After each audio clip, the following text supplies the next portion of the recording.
നമ്മൾ കുറേ നാൾ ഭയങ്കരമായിട്ട് ആഗ്രഹിച്ച ഭയങ്കരമായിട്ട് സ്വപ്നം കണ്ട അതിനു വേണ്ടി ഒരുപാട് വർക്ക് ചെയ്തൊരു കാര്യം സക്സസ് ആവുമ്പോൾ അല്ലെങ്കിൽ അതൊരു യാഥാർത്ഥ്യമാവുമ്പോൾ അതിനൊരു ഇൻട്രൊഡക്ഷൻ പറയാമെന്ന് പറഞ്ഞാൽ സത്യം പറഞ്ഞാൽ എനിക്ക് എന്താ പറയേണ്ടതെന്ന് അറിയില്ല കേട്ടോ. കാരണം അത്രമാത്രം ഈ ഒരു മൊമെൻറ്റിന് വേണ്ടിയിട്ട് ഞാൻ ആഗ്രഹിച്ചിട്ടുണ്ട്, സ്വപ്നങ്ങൾ കണ്ടിട്ടുണ്ട്, ഒരുപാട് ഹാർഡ് വർക്ക് ചെയ്തിട്ടുണ്ട്.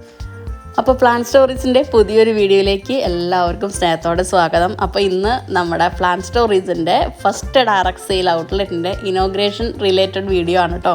അപ്പോൾ ഇതുവരെ ഇനോഗ്രേഷൻ വരെ എത്തിയ നമ്മുടെ ഒരു കുഞ്ഞ് കഥയൊക്കെയാണ് ഇന്നത്തെ നമ്മുടെ വീഡിയോയിൽ പറയാൻ പോകുന്നത്. അപ്പോൾ എന്തെങ്കിലും സ്വന്തമായിട്ട് ചെയ്യണമെന്ന് ആഗ്രഹിക്കുന്നവരും അതുപോലെ എവിടെ നിന്ന് തുടങ്ങണം, എവിടെ എത്തണം എന്നൊക്കെ ഒരു ലക്ഷ്യങ്ങളില്ലാതിരിക്കുന്നവർക്ക് അല്ലെങ്കിൽ കുറേ ലക്ഷ്യങ്ങൾ ഉണ്ടായിട്ട് അതിനൊരു വഴി കാണാതിരിക്കുന്നവർക്കൊക്കെ ചിലപ്പോൾ ഒരു കുഞ്ഞു മോട്ടിവേഷൻ കിട്ടിയേക്കാവുന്ന ഒരു വീഡിയോ ആയിരിക്കും ഇതെന്ന് പ്രതീക്ഷിക്കുന്നു. ഇപ്പോൾ വിളക്ക് വയ്ക്കുന്നത് എൻ്റെ പോരാളിയാണ് കേട്ടോ, എൻ്റെ അമ്മ. അപ്പോൾ ആദ്യം വിളക്ക് വെച്ചത് അച്ഛനാണ്, പിന്നെ മദറിലോ ഏട്ടൻ്റെ അമ്മയാണ്, പിന്നെ എൻ്റെ അമ്മ. നമ്മുടെ വീഡിയോ സ്ഥിരമായിട്ട് കാണുന്നവർ ചിലപ്പോൾ ചില വീഡിയോയിലെങ്കിലും ഇപ്പോൾ വിളക്ക് വയ്ക്കാൻ പോകുന്ന എന്നെ കണ്ടിട്ടുണ്ടായിരിക്കും. അപ്പോൾ എല്ലാവരും സമ്മതത്തോട് കൂടിയിട്ട് ലാസ്റ്റ് തിരി ഞാനും കുഞ്ഞാറ്റയും കൂടിയിട്ട് കത്തിക്കുകയാണ് കേട്ടോ. കുഞ്ഞാറ്റയുടെ ചിലപ്പോൾ ഒരു 5-6 മാസങ്ങൾക്ക് താഴെയായിരിക്കും നമ്മുടെ പ്ലാൻ സ്റ്റോറീസിൻ്റെ പ്രായം എന്ന് പറയുന്നത്. അപ്പോൾ നമുക്ക് ഓൾറെഡി ഈ പ്ലാന്റ്സിനോടും പൂക്കളോടൊക്കെ എനിക്ക് ഭയങ്കര ഇഷ്ടമായിരുന്നു. പിന്നെ ഡെലിവറി കഴിഞ്ഞ് കിടക്കുന്നത് നമ്മൾ നല്ല കൊറോണ സമയത്തായിരുന്നു നമ്മുടെ ഡെലിവറിയൊക്കെ കഴിഞ്ഞ് കിടക്കുന്നത്. അപ്പോൾ അന്നേരം നമ്മൾ 5th മാസമൊക്കെ കുഞ്ഞിനെ പ്രഗ്നൻ്റ് ആയിട്ട് ഒരു 5 മാസമൊക്കെ ആയിരിക്കുന്ന സമയത്താണ് നമുക്ക് ലോക്ക്ഡൗൺ വരുന്നത്. ലോക്ക്ഡൗണിൻ്റെ ഒരു 15 ദിവസം മുന്നേ നമ്മൾ ഈ കൊറോണയുടെ ഇഷ്യൂസ് കേട്ട് തുടങ്ങിയപ്പോൾ റിസൈൻ ചെയ്തു. അപ്പോൾ അതും കഴിഞ്ഞൊരു 15 ദിവസം കഴിഞ്ഞ സമയത്ത് തന്നെ ലോക്ക്ഡൗൺ ആയി. പിന്നെ നമുക്ക് പ്രത്യേകിച്ച് ഒന്നും ചെയ്യാനില്ല. എല്ലാവരും പ്ലാൻസും അല്ലെങ്കിൽ അങ്ങനത്തെ ഹോബികളൊക്കെ കുറച്ച് വളർത്തിയെടുത്ത ദിവസമാണ്.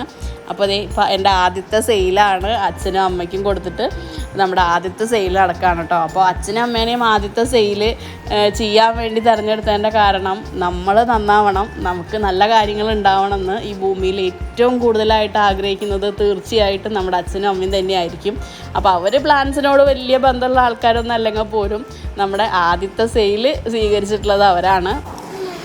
പിന്നെ നമുക്ക് നല്ല പുലർച്ചെ നമ്മൾ നല്ലൊരു ദിവസം തുടങ്ങാൻ വേണ്ടി നോക്കിയപ്പോൾ 6:06 തൊട്ട്, അതായത് കാലത്ത് 6:06 തൊട്ട് 6:18 വരെ ആയിരുന്നു കേട്ടോ സമയം. അപ്പോൾ നമുക്ക് ഒരുപാട് പേരെ നമുക്ക് ആ ഒരു സമയത്ത് ഇൻവൈറ്റ് ചെയ്ത് പറയാൻ ബുദ്ധിമുട്ടായിരുന്നു. എന്നാൽ പോലും നമ്മുടെ നൈബേഴ്സൊക്കെ അത്രയും നേരത്തെ വന്നിട്ട് നമ്മുടെ ഈ ഒരു നല്ല മൊമെൻറ്റിന് നമ്മുടെ കൂടെ ഉണ്ടായി എന്നുള്ളത് ഭയങ്കര സന്തോഷമുള്ളൊരു കാര്യമാണ്. നമ്മുടെ പ്ലാൻ സ്റ്റോറീസിൻ്റെ ബിഗിനിങ് സ്റ്റേജിലും അതല്ലെങ്കിൽ ഇതുവരെയും നമ്മൾ പ്ലാൻസൊക്കെ നമ്മളെ വീട്ടിൽ തന്നെയാണ് നമ്മൾ സെയിലിനായിട്ടുള്ളതും എല്ലാം സെറ്റ് ചെയ്ത് വെച്ചിരുന്നത്. അപ്പോൾ ഓർക്കിഡ്സൊക്കെ നമുക്ക് ഒരുപാട് സെറ്റ് ചെയ്ത് വെക്കും. കാരണം ട്രയലൊക്കെ ആക്കിയിട്ട് വേണം, നമുക്ക് ബാക്കിയുള്ള പ്ലാന്റ് പോലെ അവിടെ ഇവിടെയൊന്നും ഓർക്കിഡ് വയ്ക്കാൻ പറ്റില്ല, അതിൻ്റേതായ രീതികളുണ്ട്. അപ്പോൾ അങ്ങനെയൊക്കെ വെക്കാൻ വേണ്ടി നമുക്ക് ഒരുപാട് ബുദ്ധിമുട്ടായിരുന്നു. ഉള്ള സ്ഥലത്ത് നമ്മൾ നല്ല രീതിയിൽ തന്നെയാണ് മെയിൻറ്റെയിൻ ചെയ്ത് പോയത്. ബാക്കിൽ വെർട്ടിക്കൽ ഗാർഡനും അതുപോലെ സൈഡിൽ നമ്മൾ ഒരു ഗ്രീൻ നെറ്റൊക്കെ അടിച്ച് അവിടെ ബാക്കിയുള്ള പ്ലാന്റ്സൊക്കെ ആയിട്ടാണ് വെച്ചിരുന്നത്. പക്ഷേ നമ്മുടെ സ്ഥലപരിമിതി നമ്മളെ വല്ലാണ്ട് ബുദ്ധിമുട്ടിച്ച് തുടങ്ങി. അതേപോലെ തന്നെ നമ്മൾ വീട്ടിൽ നമ്മൾ ചെയ്യുമ്പോൾ നമുക്ക് പുറമെ നിന്നുള്ള ആൾക്കാർ ഡയറക്റ്റ് വന്ന് വാങ്ങാൻ ചോദിക്കുമ്പോൾ നമുക്കൊരു ഇത്തിരി ബുദ്ധിമുട്ടാണ്. കാരണം വീടിൻ്റെ ആ ഒരു പ്രൈവസി എന്ന് പറയുന്നത് ഒരു മെയിൻ കാര്യമാണല്ലോ. അപ്പോൾ അത് ഇല്ലാതാക്കരുത് എന്നുള്ളൊരാഗ്രഹം ഉണ്ടായിരുന്നു. അതുകൊണ്ട് തന്നെ നമ്മൾ ഓൺലൈൻ സെയിൽ മാത്രമായിരുന്നു ചെയ്തുകൊണ്ടിരുന്നത്.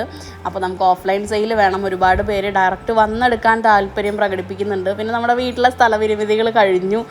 അങ്ങനെയൊക്കെ ഇരിക്കുമ്പോഴാണ് ഇതേപോലൊരു വലിയ ഫാമും കുറേ പ്ലാൻസൊക്കെ ആയിട്ടുള്ളൊരു വലിയ ഫാം സ്വപ്നം കണ്ടു തുടങ്ങിയിട്ട് കുറേ നാളായെങ്കിലും ഇതിന് ബാക്കിൽ അത്യാവശ്യം ഫിനാൻഷ്യൽ സപ്പോർട്ട് അല്ലെങ്കിൽ നമ്മുടെ അടുത്ത് അത്യാവശ്യം ഫിനാൻഷ്യൽ സ്റ്റെബിലിറ്റി ഉണ്ടെങ്കിൽ മാത്രമേ നമുക്ക് ഇങ്ങനൊരു കാര്യം പെട്ടെന്ന് അങ്ങോട്ട് നടത്തിയെടുക്കാൻ പറ്റുള്ളൂ. അപ്പോൾ അതിന് വേണ്ടിയിട്ടുള്ള പരിശ്രമങ്ങളായിരുന്നു ഇത്രയും നാൾ. അപ്പോൾ കുഞ്ഞാറ്റയുടെ പ്രായമാണ് നമ്മുടെ പ്ലാൻ സ്റ്റോറീസിന്, അല്ലെങ്കിൽ അതിനേക്കാൾ ഒരു ഇത്തിരി ചെറുപ്പമുള്ളൂ എന്ന് പറയുമ്പോൾ നമ്മുടെ കുഞ്ഞാറ്റയ്ക്ക് ഒരു 7-8 മാസമൊക്കെ ഉള്ള സമയത്താണ് നമ്മൾ ഇതിന് വേണ്ടിയുള്ള കാര്യങ്ങളൊക്കെ ചെയ്തു തുടങ്ങിയത്. അപ്പോൾ ഈ ലോട്ടസ് അതുപോലെ തന്നെ വാട്ടർ ലില്ലി ബാക്കിയുള്ള പ്ലാന്റ്സ് എല്ലാം നമ്മൾ ആ സമയത്ത് നമ്മൾ സെയിൽ ചെയ്യുന്നുണ്ടായിരുന്നു. അപ്പോൾ ലോട്ടസൊക്കെ അന്നേരം നല്ല അടിച്ച് കയറി കത്തി നിൽക്കുന്ന സമയമാണ്. അപ്പോൾ ആ ഒരു സമയത്താണ് നമ്മൾ അതിന് വേണ്ടി ഒരുപാട് വർക്ക് ചെയ്തിട്ടുണ്ട്. അന്ന് ലച്ചുവിന് ഒരു 5-5.5 വയസ്സുണ്ടാവും, കുഞ്ഞാറ്റ ഇതുപോലെ 1 വയസ്സിന് താഴെ. അപ്പോൾ ആ സമയത്തൊക്കെ നമ്മൾ ഒരു ചെറിയ കുട്ടികളെയും കൊണ്ട് ഇവ കാര്യങ്ങൾ ചെയ്യുമ്പോൾ ഒരുപാട് നമ്മുടെ ഫിസിക്കലി നമ്മൾ പണിയെടുക്കേണ്ടി വരും. അത് ഒറ്റയ്ക്ക് ചെയ്യാന്ന് പറഞ്ഞാൽ ഇത്തിരി ബുദ്ധിമുട്ട് തന്നെയാണ്. എന്നാൽ പോലും നമുക്ക് ഒരാളെ സാലറി കൊടുത്ത് നിർത്തി അത് ചെയ്ത് പിന്നെ നമുക്ക് അതിൽ നിന്നുള്ള ഒരു ഇൻകം വരിക എന്നൊക്കെ പറയുമ്പോൾ സാലറി കൊടുക്കാനേ ഉണ്ടാവുള്ളൂ. അപ്പോൾ നമ്മൾ തന്നെ ഇറങ്ങി പണിയെടുക്കേണ്ടി വരും. അപ്പോൾ നല്ല പോലെ ആ ഒരു സമയത്തൊക്കെ അധ്വാനിച്ചിട്ടുണ്ട്. നമുക്ക് ഈ ലോട്ടസൊക്കെ ഓർക്കിഡ് പോലെയൊന്നുമല്ല, ലോട്ടസൊക്കെ അത്യാവശ്യം പണിയെടുത്തിട്ട് വേണം നമുക്കത് ഓരോന്ന് റിപ്പോർട്ട് ചെയ്യാനും അതുപോലെ തന്നെ പ്രൊപ്പഗേറ്റ് ചെയ്യാനുള്ള കാര്യങ്ങളൊക്കെ നമുക്ക് ഫിസിക്കലി അത്യാവശ്യം അധ്വാനമുള്ള കാര്യങ്ങളാണ്. അപ്പോൾ ഇപ്പോൾ തിരിഞ്ഞു നോക്കുമ്പോൾ അന്ന് എത്രത്തോളം നമ്മൾ പണിയെടുത്തിട്ടുണ്ടെന്ന് ആലോചിക്കുമ്പോൾ സത്യം പറഞ്ഞാൽ ഇപ്പോൾ അതിശയമാണ്.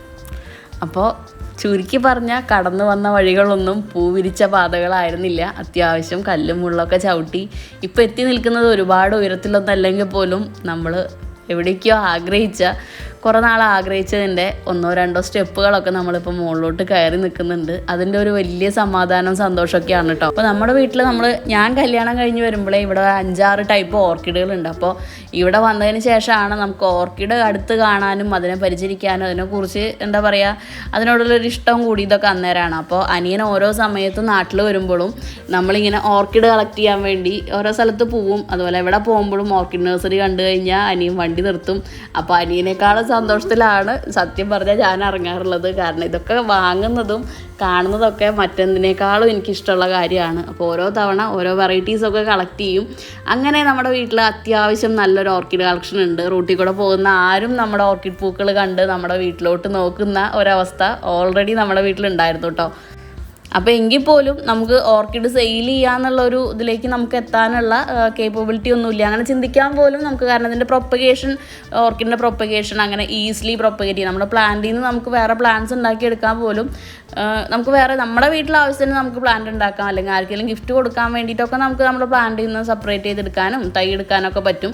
പക്ഷേ അതൊരു സെയിൽ എന്നുള്ള രീതിയിലേക്ക് ഓർക്കിഡ് അത്ര നമ്മളെ വീട്ടിൽ നമുക്ക് പ്രൊപ്പഗേറ്റ് ചെയ്യാനൊന്നും പറ്റില്ല. അങ്ങനെ വാട്ടർ ലില്ലി ലോട്ടസൊക്കെ അത്യാവശ്യം നല്ല രീതിയിൽ സെയിൽ നടക്കുന്നുണ്ട്. ബാക്കി ഇടയിൽ കൂടെ നമുക്ക് വേറെയും പ്ലാന്റ്സൊക്കെ നമ്മൾ സെയിൽ ചെയ്യുന്നുണ്ടായിരുന്നു. അപ്പോൾ അന്നേരം ഓർക്കിഡ് സെയിൽ ചെയ്യാൻ വേണ്ടിയിട്ട് നമുക്കൊരു കോൺഫിഡൻസ് തന്ന ആളാണ് തൃത്തല്ലൂരുള്ള വാടാനപ്പള്ളി റൂട്ടിലുള്ള മോഹന ഓർക്കിഡ്സിലെ മോഹനേട്ടൻ. അപ്പോൾ നമ്മൾ അവിടെ കുറച്ച് ഓർക്കിഡ് പർച്ചേസ് ചെയ്യാൻ പോയതാണ്. നമ്മളിങ്ങനെ പ്ലാൻ സെയിലൊക്കെ ചെയ്യുന്നുണ്ട്. കുറച്ചൊക്കെ ഇങ്ങനെ ഓർക്കിഡ് നോക്കണം, വീട്ടിലേക്ക് വേണ്ടി നമ്മൾ വാങ്ങാൻ വേണ്ടി പോയതാണ്. ആളാണ് എനിക്ക് ഓർക്കിഡ് സെയിൽ ചെയ്യാനുള്ള ഒരു ധൈര്യം തന്നത്. ആദ്യമായിട്ട് നമ്മൾ ഓർക്കിഡ് സെയിൽ ചെയ്യാൻ വേണ്ടി എടുത്തത് മോഹന ഓർക്കിഡിൽ നിന്നാണ്. അപ്പോൾ നമ്മുടെ നഴ്സറിയുടെ ഇനോഗ്രേഷന് മോഹനേട്ടൻ വന്നതും ആളുടെ അനുഗ്രഹമൊക്കെ ഭയങ്കര സന്തോഷമുള്ളൊരു കാര്യമാണ് കേട്ടോ. അപ്പോൾ ഇതാണ് ഇപ്പോൾ നമ്മുടെ നഴ്സറി നിൽക്കുന്ന ഒരു സ്ഥലം. അപ്പോൾ ഇവിടെ നമ്മുടെ കുറേ അധികം ലോട്ടസ് നമ്മളിവിടെ വെച്ചിട്ടുണ്ടായിരുന്നു. ഇതൊരു ഡോർമൻസി സ്റ്റേജാണ്. അപ്പോൾ ഈ ഒരു സ്ഥലത്തേക്കാണ് നമ്മൾ നഴ്സറിയുടെ വർക്ക് സ്റ്റാർട്ട് ചെയ്യാൻ ഉദ്ദേശിച്ചിട്ടുണ്ടായിരുന്നത്. ഈ സ്ഥലം എന്ന് പറയുന്നത് ചേട്ടൻ്റെ സ്ഥലമാണ്, ഹസ്ബൻഡിൻ്റെ ചേട്ടൻ്റെ സ്ഥലമാണ്. അപ്പോൾ ഇവിടെ കിണറോ കാര്യങ്ങളോ ഒന്നും ഉണ്ടായിരുന്നില്ല. ഈ ലാൻഡ് വെറുതെ എടുക്കുമായിരുന്നു. അപ്പോൾ ഇവിടെ നമ്മൾ കുറച്ച് താമരയൊക്കെ സെറ്റ് ചെയ്തിട്ടുണ്ടായിരുന്നു. അപ്പോൾ അതൊക്കെ മാറ്റി ഇവിടെയാണ് നമ്മുടെ ഫാം അല്ലെങ്കിൽ ഓർക്കിഡ് നഴ്സറിയൊക്കെ ചെയ്യാനുള്ള പ്ലാൻ ഉണ്ടായിരുന്നു. അപ്പോൾ അതിൻ്റെ ഭാഗമായിട്ടുള്ള വർക്കുകളൊക്കെ നടക്കുന്നത് ഞാനിങ്ങനെ വീഡിയോസ് എടുത്ത് വെച്ചിട്ടുണ്ടായിരുന്നു. അപ്പോൾ ആദ്യമായിട്ട് നമ്മൾ കിണർ ചെയ്യാൻ വേണ്ടിയിട്ട് കുറ്റിയടിക്കുകയാണ് ചെയ്തത്. അപ്പോൾ നല്ലൊരു ദിവസം നോക്കി കിണറിന് കുറ്റിയൊക്കെ അടിച്ചു. അപ്പോൾ കിണറിന് കുറ്റിയടിക്കുന്ന നേരത്ത് ഇപ്പോൾ നമ്മൾ വീട് പണിയുമ്പോഴും കിണർ പണിയുമ്പോഴൊക്കെ ഇങ്ങനെ കുറ്റിയടിക്കുന്ന സമയത്ത് ലക്ഷണശാസ്ത്രവും അതൊക്കെ പറയും. അപ്പോൾ ഒരുപാട് നമുക്ക് ഭയങ്കര പോസിറ്റീവായിട്ടുള്ള കാര്യങ്ങളായിരുന്നു പറഞ്ഞത്. ഭയങ്കര നല്ല രീതിയിൽ കാര്യങ്ങൾ മുന്നോട്ട് പോകുമെന്ന് പറയുമ്പോൾ തന്നെ ഭയങ്കര പോസിറ്റീവ് എനർജിയാണ്. പിന്നെ ഒരു കാര്യം എടുത്ത് പറയാനുള്ളത്, നമുക്ക് ഇപ്പോൾ ഈ ഒരു ലാൻഡിൽ കിണർ കുത്തി തന്നതൊക്കെ ചേട്ടൻ തന്നെയാണ് കേട്ടോ. അപ്പോൾ നമ്മളിങ്ങനെ ഒരു കാര്യം ചെയ്യാൻ ആഗ്രഹിക്കുന്നുണ്ടെന്ന് പറയുമ്പോൾ ചേട്ടനായാലും അനിയനായാലും നമ്മുടെ ഫുൾ ഫാമിലി നമുക്ക് അത്രയും സപ്പോർട്ട് ചെയ്തുകൊണ്ടാണ് നമ്മൾ വിചാരിച്ച ആ ഒരു രീതിയിൽ നമുക്ക് നമ്മുടെ കാര്യങ്ങളൊക്കെ ചെയ്യാൻ പറ്റി. അപ്പോൾ സിനിമ സ്റ്റൈലിൽ ഒറ്റയ്ക്ക് വഴിവെട്ടി വന്നതാണെന്ന് പറയണമെന്നുണ്ടെങ്കിലും ഒറ്റയ്ക്കല്ല നമ്മൾ വഴിവെട്ടിയത്. നമുക്ക് വഴിവെട്ടാൻ ഒരുപാട് പേര് നമ്മുടെ മുന്നിലും പിന്നിലൊക്കെ ആയിട്ടുണ്ടായിരുന്നു. നമ്മുടെ കുഞ്ഞാറ്റയ്ക്ക് ഒരു വയസ്സൊക്കെ ആയി കഴിഞ്ഞാൽ തിരിച്ച് നമ്മുടെ ജോലിയിൽ റീജോയിൻ ചെയ്യണം എന്നൊക്കെ ഉള്ള പ്ലാനിലായിരുന്നു നമ്മൾ പോയിക്കൊണ്ടിരുന്നത്. അപ്പോൾ ആളുടെ ഒരു 5-6 മാസം കഴിഞ്ഞപ്പോൾ തൊട്ട് നമ്മുടെ ചെടിയുടെ വിൽപ്പനയും കാര്യങ്ങളൊക്കെ നടക്കുന്നത് ഈ ഒരു വയസ്സൊക്കെ ആകുമ്പോഴത്തേക്കും അത്യാവശ്യം നല്ല രീതിയിൽ തന്നെ പോയി തുടങ്ങി. അത്യാവശ്യം നമ്മുടെ പ്ലാൻ സ്റ്റോറീസിന് സബ്സ്ക്രൈബേഴ്സും നല്ല രീതിയിൽ സെയിലും കാര്യങ്ങളൊക്കെ വന്നു തുടങ്ങിയപ്പോൾ നമുക്കൊരു കോൺഫിഡൻസ് വന്നു. ഇത്രയും ചെറിയ കുഞ്ഞിനെ ഇട്ടിട്ട് നമുക്ക് ജോലിക്ക് പോയില്ലെങ്കിലും ആ ഒരു സാലറി കിട്ടുന്ന സാലറിയൊക്കെ നമുക്ക് പ്ലാൻ സ്റ്റോറീസിലൂടെ വരുമാനം വരാൻ തുടങ്ങി. യൂട്യൂബ് വരുമാനം അല്ലാട്ടോ ഉദ്ദേശിക്കുന്നത്, നമ്മൾ പ്ലാന്റ് സെയിൽ ചെയ്തുകൊണ്ടുള്ള വരുമാനം നമുക്ക് വരാൻ തുടങ്ങി. അപ്പോൾ നമുക്ക് മുന്നോട്ട് ഈ ഒരു കരിയറായിട്ട് മുന്നോട്ട് പോകാനുള്ള ഒരു ധൈര്യമൊക്കെ അങ്ങനെ വന്നു തുടങ്ങി കേട്ടോ. പിന്നെ നമ്മുടെ മക്കളുടെ 2 പേരെ കാര്യങ്ങളും ഇതിൻ്റെ കൂടെ നമുക്ക് ചെയ്തു പോകാം. എല്ലാ കാര്യങ്ങളും ഹസ്ബൻഡ് നാട്ടിലില്ലാത്തതുകൊണ്ട് തന്നെ ഒരുപാട് കാര്യങ്ങൾ നമ്മൾ ഇൻവോൾവ് ആവേണ്ട കാര്യങ്ങളുണ്ട്. അപ്പോൾ അതൊക്കെ അത്യാവശ്യം നല്ല രീതിയിൽ എന്ന് പറയുമ്പോൾ ഈസിലി അല്ല, കുറച്ച് സ്ട്രഗിൾ ചെയ്തുകൊണ്ട് തന്നെ നമുക്ക് എല്ലാ കാര്യങ്ങളും മാനേജ് ചെയ്യാൻ പറ്റുന്നുണ്ട് എന്നുള്ളത് നമ്മൾ സ്വന്തമായിട്ടൊരു കാര്യം ചെയ്യുമ്പോൾ നമുക്ക് കിട്ടിയ ഒരു ഗുണമാണെന്ന് പറയാം കേട്ടോ. അപ്പോൾ പതുക്കെ നമ്മുടെ ഷെഡിൻ്റെ വർക്കൊക്കെ തുടങ്ങി ഈ ഒരു സ്ഥലത്ത്. അപ്പോൾ ഒരുപാട് പ്രശ്നങ്ങൾ നമ്മൾ വിചാരിച്ച ഫണ്ടിലൊരു കാര്യം നിൽക്കില്ല. ഒരു കാര്യത്തിന് വേണ്ടി നമ്മൾ തുനിഞ്ഞിറങ്ങുമ്പോൾ അതിൻ്റെ കൂടെ കുറേ കാര്യങ്ങൾ വരും. അപ്പോൾ നമ്മൾ ആദ്യം ഈ ഒരു സ്ഥലത്ത് നമുക്ക് തെങ്ങുണ്ടായിരുന്ന ഒരെണ്ണം നമ്മുടെ ആ ഷെഡ് പണിയെ ഉദ്ദേശിച്ച സ്ഥലത്തായിരുന്നു, അത് മുറിച്ചു. അപ്പോൾ നമ്മുടെ ഈ പണിയൊക്കെ കഴിഞ്ഞ് UV ഷെഡിന് ഇട്ടതിന് ശേഷമാണ് നമ്മുടെ ബാക്കിൽ നിൽക്കുന്ന 2 തെങ്ങ് നമ്മുടെ ഷെഡിൻ്റെ മുകളിലേക്ക് വീഴാനും ഓലപ്പട്ട വീഴാനൊക്കെ സാധ്യതയുണ്ടെന്ന് പണി കഴിഞ്ഞപ്പോഴാണ് നമ്മൾ അറിയുന്നത്. അല്ലെങ്കിൽ നമുക്ക് അന്നേരം തന്നെ അത് മുറിക്കായിരുന്നു. അപ്പോൾ അതിന് ശേഷം ആ 2 തെങ്ങ് മുറിച്ചു. അപ്പോൾ അതേപോലെ തന്നെ നമ്മൾ ചുറ്റും നെറ്റൊക്കെ കവർ ചെയ്ത സമയത്ത് കവർ ചെയ്തതിൻ്റെ പിറ്റേ ദിവസം കറക്റ്റായിട്ട് നമ്മുടെ അവിടെ നല്ല നായശല്യമുണ്ട്. നായ്ക്കൾ വന്ന് നമ്മുടെ ഷെഡൊക്കെ പൊളിച്ച് വെച്ചിട്ടുണ്ടായിരുന്നു. അവർക്ക് ഈ ഷെഡിൻ്റെ ഉള്ളിൽ എന്തോ ഉണ്ടെന്നുള്ള ധാരണയിലായിരിക്കാം ഷെഡൊക്കെ പൊളിച്ച് വെച്ചിട്ടുണ്ടായിരുന്നു. അപ്പോൾ നമുക്ക് ഗേറ്റ് വെക്കേണ്ടത് അത്യാവശ്യമാണ്. അതേപോലെ മതിലൊരു സൈഡിൽ വീണ് കിടക്കുന്നുണ്ടായിരുന്നു. അപ്പോൾ അതിന് ശേഷം നമ്മൾ ആ വീണ് കിടന്ന മതിൽ വീണ്ടും പണിയേണ്ടി വന്നു. അപ്പോൾ പതുക്കെ നമ്മൾ കുറച്ച് പ്ലാൻസൊക്കെ നമ്മുടെ ഈ ഷെഡിൻ്റെ ഉള്ളിൽ ഓക്കെ ആണോ, ലൈറ്റും കാര്യങ്ങളൊക്കെ ഓക്കെ ആണോ എന്ന് അറിയാൻ വേണ്ടി കുറച്ച് പ്ലാൻസ് നമ്മൾ ആദ്യം കൊണ്ടുവച്ചു. അപ്പോൾ അതിഭീകരമായി തന്നെ ഒരുപാട് പ്രശ്നങ്ങൾ അതിന് ശേഷം ഉണ്ടായി. കാരണം UV ഷെഡ് നല്ല ചൂടുള്ള ഏപ്രിൽ മെയ് മാസത്തിലാണ് നമ്മളിതിൻ്റെ വർക്ക് നടക്കുന്നുണ്ടായിരുന്നത്. ഇപ്പോൾ പ്ലാൻസ് കൊടുന്ന് വെച്ച് അത്രയും ചൂട് UV ഷെഡിൻ്റെ ഉള്ളിലാവുമ്പോൾ ആ ഒരു ഹ്യൂമിഡിറ്റിയും കൂടെ നിൽക്കും. അപ്പോൾ അത് താങ്ങാൻ പറ്റാണ്ട് നമ്മുടെ പ്ലാന്റിൻ്റെ കുറേ ലീഫുകളൊക്കെ പൊള്ളി അങ്ങനത്തെ കാര്യങ്ങളുണ്ടായി. അപ്പോൾ അതിന് ശേഷം നമ്മൾ വീണ്ടും ഉള്ളിൽ ഒരു ഗ്രീൻ നെറ്റ് ഇട്ടു. 2 ലെയർ ഗ്രീൻ നെറ്റ് നമ്മൾ ചെയ്തിട്ടുണ്ട് ഉള്ളിൽ. പിന്നെ നമുക്ക് ചൂട് കുറയുന്ന സമയത്ത് മഴക്കാലം ആകുമ്പോൾ നമുക്ക് ഒരു ഗ്രീൻ നെറ്റ് നമ്മൾ തൽക്കാലത്തേക്ക് മാറ്റേണ്ടി വരും. കാരണം ചൂടുണ്ടെങ്കിൽ മാത്രമാണ്, ഹ്യൂമിഡിറ്റി ഉണ്ടെങ്കിൽ മാത്രമാണ് നമ്മുടെ ഓർക്കിഡുകൾ നല്ല രീതിയിൽ വളരെയും പുഷ്പിക്കുകയൊക്കെ ചെയ്യുള്ളൂ. അപ്പോൾ അതിന് വേണ്ടിയിട്ടുള്ള സെറ്റിങ്സ് ഒക്കെ ചെയ്തു. അതേപോലെ തന്നെ അടിയിൽ നമുക്ക് ഈ മണ്ണും കാര്യങ്ങളൊക്കെ ആകുമ്പോൾ പെട്ടെന്ന് തന്നെ പുല്ല് വളർന്ന് നമുക്കിവിടെ ബുദ്ധിമുട്ടാവും. അപ്പോൾ അതിന് വേണ്ടിയിട്ട് വീഡ് മാറ്റ് വിരിച്ചു. അപ്പോൾ പരമാവധി നമ്മുടെ ബഡ്ജറ്റിൽ കാര്യങ്ങൾ നിൽക്കാൻ വേണ്ടിയിട്ട് നമ്മൾ ആൾക്കാരെ സഹായത്തിന് നിർത്താണ്ട് മാക്സിമം കാര്യങ്ങളും തനിയെ ചെയ്യാനാണ് കേട്ടോ ശ്രമിച്ചിട്ടുള്ളത്. പിന്നെ അത്രയും നമുക്ക് പറ്റാത്ത കാര്യങ്ങൾക്ക് മാത്രമാണ് നമ്മൾ വേറെ ഹെൽപ്പൊക്കെ നമ്മൾ സ്വീകരിച്ചിട്ടുള്ളത്. അപ്പോൾ നേരത്തെ പറഞ്ഞ ലീഫ് പൊള്ളലാണ് കേട്ടോ ഇത്. അപ്പോൾ കുറച്ച് പ്ലാന്റ്സൊക്കെ നമുക്ക് ലീഫൊക്കെ നല്ല രീതിയിൽ പൊള്ളി ആ പ്ലാന്റ്സൊക്കെ മാറ്റി നമ്മൾ നല്ല ശുശ്രൂഷയൊക്കെ കൊടുത്ത് അവരെ വീണ്ടും നമ്മൾ തിരിച്ച് ഹെൽത്തിയാക്കി കൊണ്ടുവന്നിട്ടുണ്ട്. അപ്പോൾ കുറച്ചധികം പ്ലാന്റ്സ് നമ്മൾ പിന്നെ സ്റ്റെപ്പ് ബൈ സ്റ്റെപ്പായിട്ടാണ് നമ്മൾ കൊടുന്ന് വെച്ച് തുടങ്ങിയത്. കാരണം ചൂടും കാര്യങ്ങളൊക്കെ പ്ലാന്റ്സിന് ഓക്കെ ആവുമോ എന്ന് ശ്രദ്ധിച്ചിട്ടാണ് നമ്മൾ പിന്നെ ഓരോന്നും അങ്ങനെ പതുക്കെ ഈ കാണുന്ന രീതിയിൽ നമ്മുടെ ഡയറക്റ്റ് സെയിലിൻ്റെ ഔട്ട്ലെറ്റ് റെഡി ആയിട്ടുണ്ട്. അപ്പോൾ നമ്മൾ ആഗ്രഹിച്ച രീതിയിലാണെന്ന് കംപ്ലീറ്റ് ആയിട്ട് പറയാൻ പറ്റില്ല. കാരണം ഇനിയും ബെറ്ററായിട്ട് നമുക്ക് ഇനിയും ചെയ്യാനുണ്ട്. അപ്പോൾ ഒരുവിധം നമ്മളുടെ അടുത്ത് ഫിനാൻഷ്യൽ കണ്ടീഷനും എല്ലാം നോക്കി നമ്മളെ കൊണ്ട് സാധിക്കുന്നതിൻ്റെ മാക്സിമം നമ്മൾ ചെയ്തിട്ടുണ്ട്. അപ്പോൾ ഇനിയും ഒരുപാട് കാര്യങ്ങൾ നമുക്കിങ്ങനെ ഇമ്പ്രൂവ് ആയിട്ട് ചെയ്യാനുണ്ട്. അപ്പോൾ എനിക്ക് നമ്മുടെ വീട്ടിൽ വളർത്താൻ വേണ്ടി എൻ്റെ അമ്മ കൂടെ വർക്ക് ചെയ്യുന്ന ആളുടെ കയ്യിൽ നിന്ന് കൊടുന്ന് തന്ന ഒരു റെഡ് റൂബി അൾട്ടർനാന്ദ്ര പ്ലാന്റ് ആണ് കേട്ടോ ഈ വെർട്ടിക്കൽ ഗാർഡനിലൊക്കെ വയ്ക്കുന്നത്. അപ്പോൾ ആ ഒരു പ്ലാന്റിൻ്റെ സെയിലിൽ നിന്നാണ് നമ്മൾ പ്ലാന്റ് സ്റ്റോറീസിൻ്റെ സെയിൽ സ്റ്റാർട്ട് ചെയ്യുന്നത്. ഇപ്പോൾ നമുക്ക് ഒരു ഡയറക്റ്റ് സെയിലിനുള്ള ഔട്ട്ലെറ്റായി. അതേപോലെ തന്നെ ഒരു 23,000-ലധികം സബ്സ്ക്രൈബേഴ്സ് നമുക്കുണ്ട്. വീട്ടിലെ പരിമിതമായ സൗകര്യങ്ങളിൽ നിന്ന് ഇപ്പോൾ അത്യാവശ്യം സൗകര്യമുള്ള ഒരു ഗ്രീൻ ഹൗസ് നമുക്കായിട്ടുണ്ട്. അപ്പോൾ അതൊക്കെ വലിയ ഭാഗ്യമാണ്. അപ്പോൾ ഇതൊന്നും ഒരു ദിവസം കൊണ്ട് ഉണ്ടായതല്ല, ഒരു 3-4 വർഷത്തെ കഠിനമായ പ്രയത്നങ്ങൾ തന്നെയാണ്. അപ്പോൾ എന്താ പറയുക, എല്ലാവരും നമുക്ക് സുഖ സൗകര്യങ്ങളിൽ നിന്നുകൊണ്ട് എല്ലാ കാര്യങ്ങളും ചെയ്യാൻ പറ്റില്ല എന്നുള്ളതിൻ്റെ ഏറ്റവും വലിയ ഉദാഹരണം തന്നെയാണ് കേട്ടോ നമുക്ക് ഒരുപാട് ബുദ്ധിമുട്ടുകൾ അല്ലെങ്കിൽ ഇതൊക്കെ എങ്ങനെ ഇവിടെ വരെ എത്തി എന്ന് ചോദിക്കുമ്പോൾ പലപ്പോഴും നമ്മൾ ഒരുപാട് വിഷമിച്ച ദിവസങ്ങൾ ഉണ്ടായിട്ടുണ്ട്. കുഞ്ഞനൊക്കെ വലുതായി വരുന്ന സ്റ്റേജിലായാലും പലപ്പോഴും അല്ലെങ്കിൽ ഒരു 10 രൂപയുടെ ചെടി വാങ്ങിയിട്ട് 12 രൂപയ്ക്ക് വിൽക്കുമെന്ന് പരിഹാസത്തോടു കൂടി പറയുമ്പോൾ അങ്ങനെ കൂട്ടി വെച്ച 2 രൂപയിൽ നിന്നാണ് പ്ലാന്റ് സ്റ്റോറീസിന് ഈ കാണുന്നതൊക്കെ ഉണ്ടായിട്ടുള്ളത്. പരിഹാസങ്ങളെക്കാളും കൂടുതൽ സപ്പോർട്ടാണ് കേട്ടോ ശരിക്കും പറഞ്ഞാൽ നമുക്ക് കിട്ടിയിട്ടുള്ളത്. എല്ലാവരും നമ്മൾ ഒരുപാട് സപ്പോർട്ട് ചെയ്തിട്ടുണ്ട്. തുടക്കകാലത്തൊന്നും എനിക്ക് വണ്ടി ഓടിക്കാൻ അറിയണ്ടായിരുന്നില്ല. അപ്പോൾ നമ്മുടെ കൊറിയറൊക്കെ DTDC സർവീസിൽ കൊണ്ടെത്തിച്ചിരുന്നത് സിസ്റ്റർ ഇൻ ലോ ആണ്. അത് കഴിഞ്ഞ് നമ്മുടെ വീടിൻ്റെ അടുത്തുള്ള തൊട്ട വീട്ടിലെ കുട്ടികളാണ്. അതേപോലെ തന്നെ ഒരു കാർട്ടൂൺ ബോക്സ് കിട്ടിക്കഴിഞ്ഞാൽ നമുക്ക് പാക്ക് ചെയ്യാൻ വേണ്ടിയിട്ട് അടുത്ത വീട്ടിലെ ചേച്ചിമാർ കൊണ്ടുവരും. ഇത് ആവശ്യമുണ്ടോ എന്ന് ചോദിച്ചിട്ട്, ഇത് പാക്ക് ചെയ്യാൻ യൂസ് ചെയ്യണമെങ്കിൽ എടുത്തോട്ടാന്ന് പറഞ്ഞിട്ട് നമുക്ക് ബോക്സുകൾ കൊണ്ടുവന്ന് തരും. പിന്നെ കൊറോണ സമയമൊക്കെ കഴിഞ്ഞ സമയത്ത് നമ്മളിങ്ങനെ ഒരു കാര്യം വിചാരിക്കുന്നുണ്ടെന്ന് പറയുമ്പോൾ വീട്ടിൽ വളർത്തുന്ന പ്ലാന്റ്സും ഫ്രണ്ട്സിൻ്റെ വീട്ടിലൊക്കെ വളർത്തുന്ന പ്ലാന്റ്സൊക്കെ വാങ്ങി എനിക്ക് കൊറിയർ അയച്ചു തന്ന എൻ്റെ ആത്മാർത്ഥ സൗഹൃദങ്ങളുണ്ട്. സ്വന്തം ശബ്ദത്തെക്കുറിച്ച് കോംപ്ലക്സ് ഉള്ളവർ തന്നെയാണ് ഒട്ടുമിക്ക യൂട്യൂബേഴ്സും ബിഗിനർ സ്റ്റേജിലെന്ന് എനിക്ക് തോന്നിയിട്ടുണ്ട് കേട്ടോ.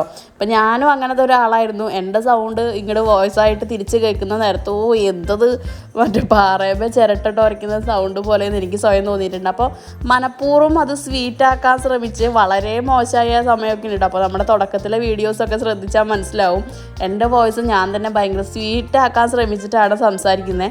അപ്പോൾ എൻ്റെ ഒരു ഫ്രണ്ടാണ് പറയുന്നത്, രമ്യ നീ സാധാ സംസാരിക്കുന്ന പോലെ സംസാരിക്കുക, ഇത് ഭയങ്കര ബോറാണെന്ന്. അപ്പോൾ നമ്മളെ സുഖിപ്പിക്കാതെ നമ്മളുടെ അടുത്ത് ഉള്ള കാര്യം പറഞ്ഞു തരുന്ന സുഹൃത്തുക്കളുണ്ട്. എല്ലാത്തിലും ഉപരി നമുക്ക് കിട്ടിയ ഫാമിലി സപ്പോർട്ട്.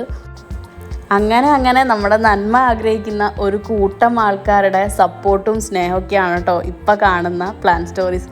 പിന്നെ ഈ യാത്രയിൽ ഒരു നന്ദിയും പറയാനില്ലാത്ത ഒരാളുണ്ട്, എൻ്റെ ഏട്ടൻ, എൻ്റെ ഹസ്ബൻഡ്.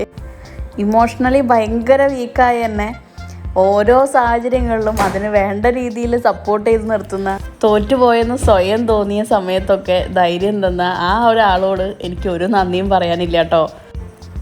എൻ്റെ എല്ലാ സന്തോഷങ്ങളുടെയും എല്ലാ വിജയങ്ങളുടെയും ജീവിതത്തിൽ എന്തെങ്കിലുമൊക്കെ ഉയർച്ച ഉണ്ടാവുന്നുണ്ടെങ്കിൽ അതൊക്കെ ഈ പറഞ്ഞ ആൾക്കാരിലെല്ലാം നിക്ഷിപ്തമാണ്.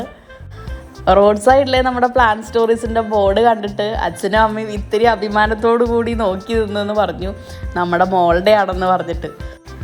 പിന്നെ നമുക്ക് ഈ കാര്യത്തിനൊക്കെ ഭയങ്കര സപ്പോർട്ട് ചെയ്തിട്ടുള്ള നമ്മുടെ ഗാർഡനിങ്ങിൽ നിന്ന് നമുക്ക് കിട്ടിയ ഒരുപാട് ഫ്രണ്ട്സ് ഉണ്ട് കേട്ടോ. അപ്പോൾ ഫ്രണ്ട്സ് എന്ന് പറയുമ്പോൾ കൂടുതലും ചേച്ചിമാരാണ്.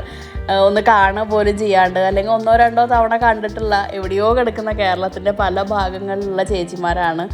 അപ്പോൾ എന്ത് വിഷമം വന്നാലും പറയാൻ മാത്രം മാനസിക അടുപ്പമുള്ള ചിലരൊക്കെ ഉണ്ട് കേട്ടോ ആ കൂട്ടത്തിൽ.